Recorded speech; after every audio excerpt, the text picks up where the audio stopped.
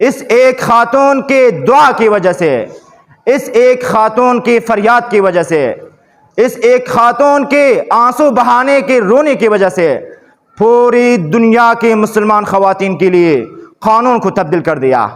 وہ قانون یہ تھا، جبرائیل امین علیہ السلام کو اللہ رب العزت نے یہ پیغام دے کر بھیجا، جاؤ میرے محبوب کے ذریعے اس خاتون کو یہ پیغام سنا کے آؤ، جا کے اپنے شوہر کو کہے ایک غلام آزاد کر لے، اپنا بیوی بنا لے۔